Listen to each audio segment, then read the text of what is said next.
अध्यक्ष महोदय, 7 मई 2025 को हमले माने 1:35 के तुरंत बाद भारतीय डीजीएमओ ने हॉटलाइन संदेश के माध्यम से पाकिस्तान के डीजीएमओ यानी डायरेक्टर जनरल मिलिट्री ऑपरेशन से संपर्क किया और टेरर इंफ्रास्ट्रक्चर के खिलाफ हमारे हमले के रेशनल और मेथोडोलॉजी के बारे में पूरी जानकारी दी और यह तथ्य भी बताया ये हमले एस्केलेटरी नेचर वाले नहीं थे, माने इसको हम आगे नहीं बढ़ाना चाहते।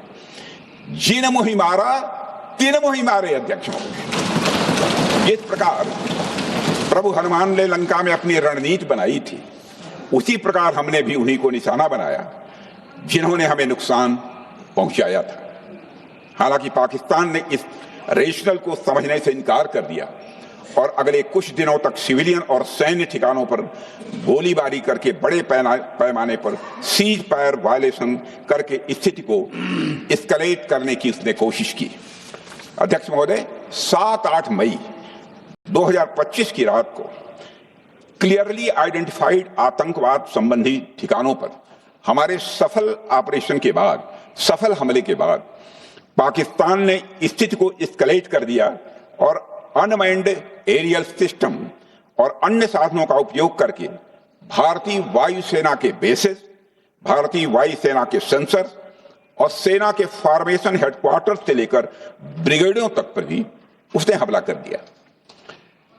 हालांकि हमारी इंटीग्रेटेड एयर डिफेंस ग्रिड और काउंटर यूएस ग्रिड ने इन हमलों को सफलतापूर्वक विफल कर दिया। अध्यक्ष महोदय, यस-400 यमारसैन आकाश मिसाइल सिस्टम और एयर डिफेंस गन्स बहुत प्रभावी साबित हुई हैं। अध्यक्ष महोदय, इस एस्केलेशन पर हमारा जवाबी हमला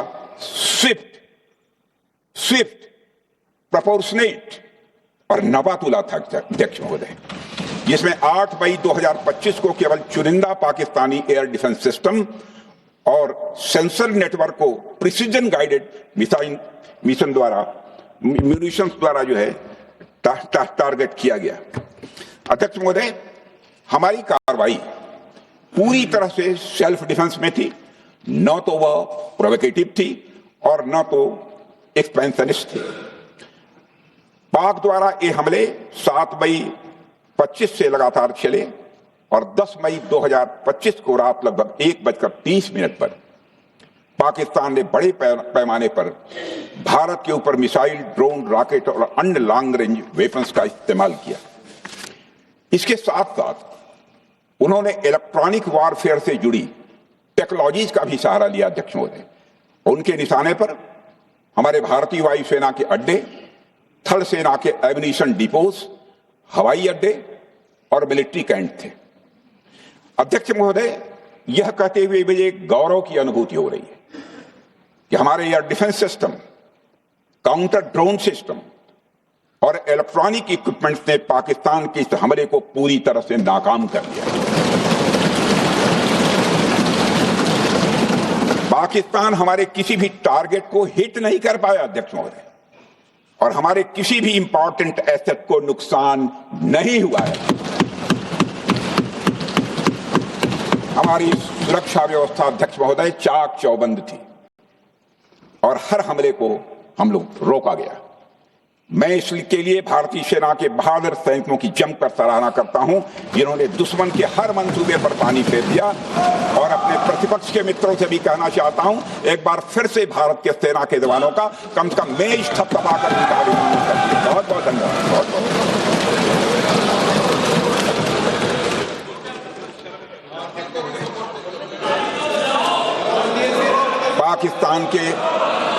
पाकिस्तान के इस हमले के जवाब में हमारी कार्रवाई साहसिक थी, ठोस थी और प्रभावी थी। भारतीय वायुसेना ने वेस्टर्न फ्रंट पर पाकिस्तान के हवाई अड्डों, command and control systems, military infrastructures और एयर डिफेंस सिस्टम को निशाना बनाया और इस मिशन को हमारी सेनाओं ने सफलतापूर्वक अंजाम देने में कामयाबी हासिल की। अध्यक्ष महोदय, हमारी सेनाओं ने चकलाला, सरगोधा, रफीकी, रहीम यार खान, जैकबाबाद, सुक्कुर और भोलारी जैसे बड़े एयरबेस पर प्रहार किया और पूरी दुनिया ने भारतीय वायुसेना के शौर्य और पराक्रम की तस्वीर देखी।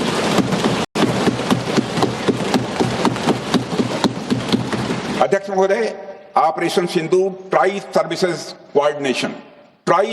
कोऑर्डिनेशन का एक बेमिसाल उदाहरण था। जब भारतीय वायुसेना ने आसमान से हमले किए, हमारी थल सेना ने जमीन पर मोर्चा संभाल लिया। हमारे जवान नियंत्रण रेखा पर पूरी ताकत से डटे रहे और पाकिस्तान की हर हरकत का करारा जवाब दिया। अध्यक्ष महोदय, भारतीय नौसेना ने भी, लोग पूछते हैं भारतीय नौसेना का क्या रोल था, भारतीय नौसेना ने भी उत्तरी अरब सागर में अपनी तैनाती मजबूत कर दी। भारतीय नौसैनिकों ने पाकिस्तान को यह साफ संदेश दिया कि हम समुद्र से लेकर जमीन तक पाकिस्तान के हर महत्वपूर्ण ठिकानों पर प्रहार करने में न केवल सक्षम हैं बल्कि हम तैयार हैं। अध्यक्ष महोदय, इस ऑपरेशन का मकसद टेररिस्ट कैंप्स और उनके सपोर्टर्स को टारगेट करना, उन्हें नेस्त नाबूद करना था और यह साफ संदेश देना था कि भारत आतंकवाद के विरुद्ध जीरो टॉलरेंस रखता है। भारत ने कार्रवाई इसलिए रोकी क्योंकि कॉन्फ्लिक्ट के पहले और उसके दौरान जो भी पॉलिटिकल और मिलिट्री ऑब्जेक्टिव्स तय किए गए थे उसे हम पूरी तरह से हासिल कर चुके थे। इसलिए यह कहना, यह मानना कि यह ऑपरेशन किसी दबाव में रोका गया था, यह बेबुनियाद है और सरासर गलत है।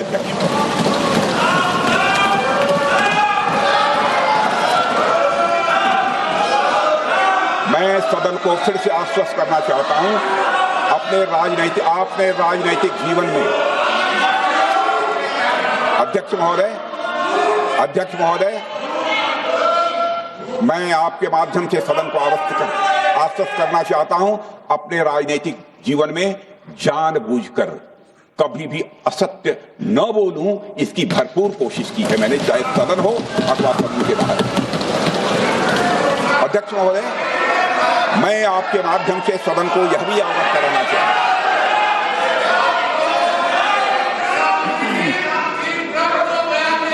हूं, प्लीज बैठिए। आप क्यों खड़े? अध्यक्ष महोदय, मैं आपके माध्यम से सदन को यह भी अवगत कराना चाहूंगा कि सीमा पार करना या वहां की टेरिटरी कैप्चर करना इस ऑपरेशन का उद्देश्य नहीं था। ऑपरेशन सिंदूर प्रारंभ करने का मकसद था अध्यक्ष महोदय, उन टेरर नर्सरीज को खत्म कर देना जिन्हें पाकिस्तान ने बरसों से पाला पोसा था।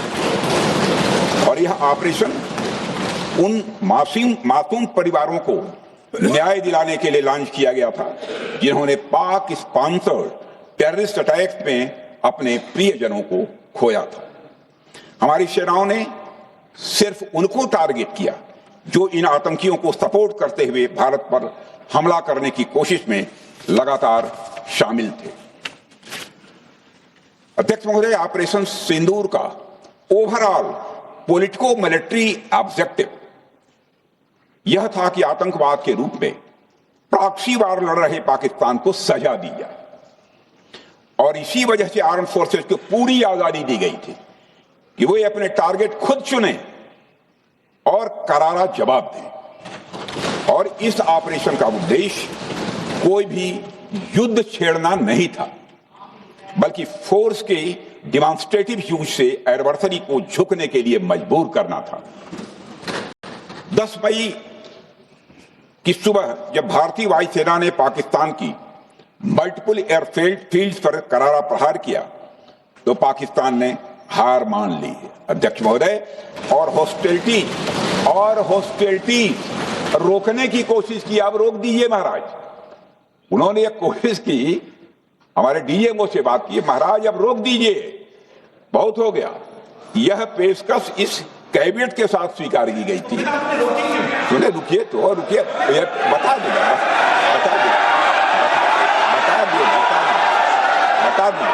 अब बैठ तो आपको मौका मिलेगा।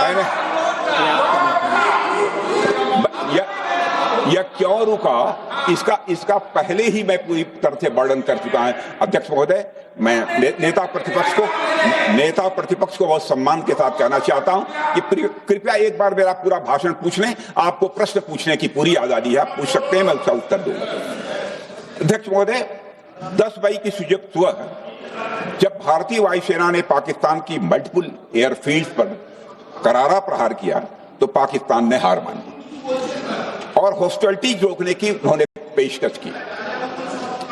यह पेशकश इस कैविएट के साथ स्वीकार की गई हम लोगों के द्वारा कि यह ऑपरेशन केवल पाज किया गया है, स्थगित किया गया है, यह ऑपरेशन समाप्त नहीं हुआ है। अध्यक्ष महोदय, अगर पाकिस्तान की ओर से भविष्य में कोई भी मिस एडवेंचर हुआ तो यह ऑपरेशन, अध्यक्ष महोदय, मैं सदन को आश्वस्त करना चाहता हूं, दोबारा प्रारंभ हो।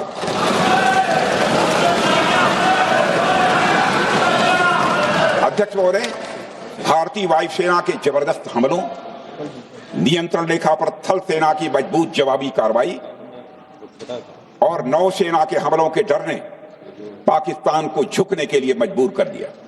अध्यक्ष महोदय, और पाकिस्तान की हार उनकी एक सामान्य विफलता नहीं थी, बल्कि यह उसके सैन्य बल और मनोबल या दोनों की एक हार थी।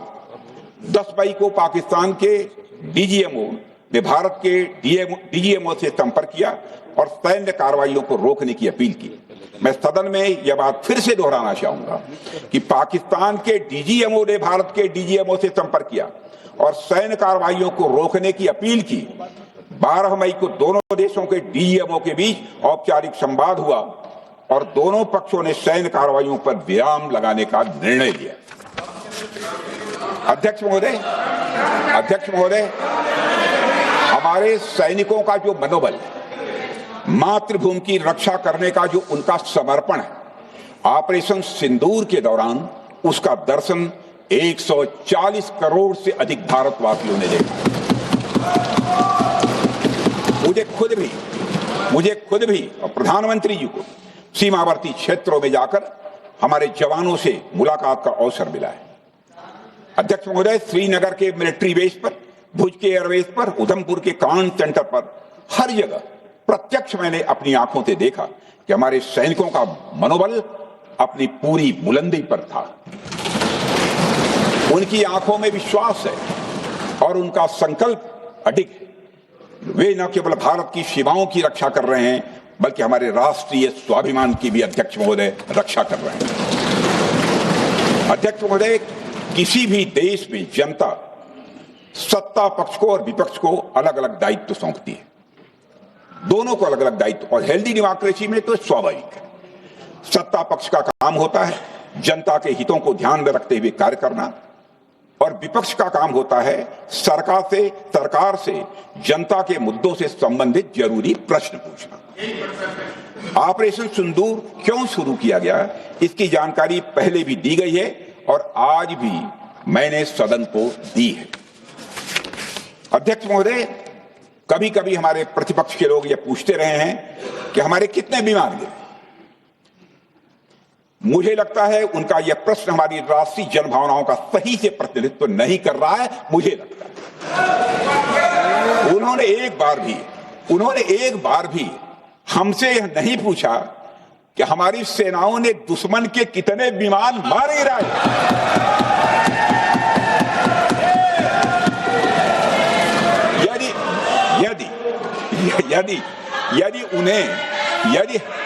यदि उन्हें प्रश्न पूछना ही है अध्यक्ष महोदय, तो उनका प्रश्न यह होना चाहिए, क्या भारत ने आतंकवादी ठिकानों को तबाह किया? तो उसका उत्तर है हाँ।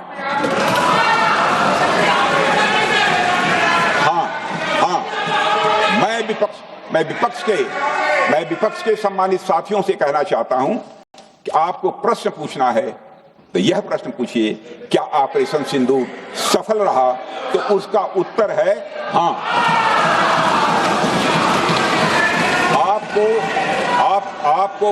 आपको प्रश्न पूछना है तो यह प्रश्न पूछिए कि जिन आतंक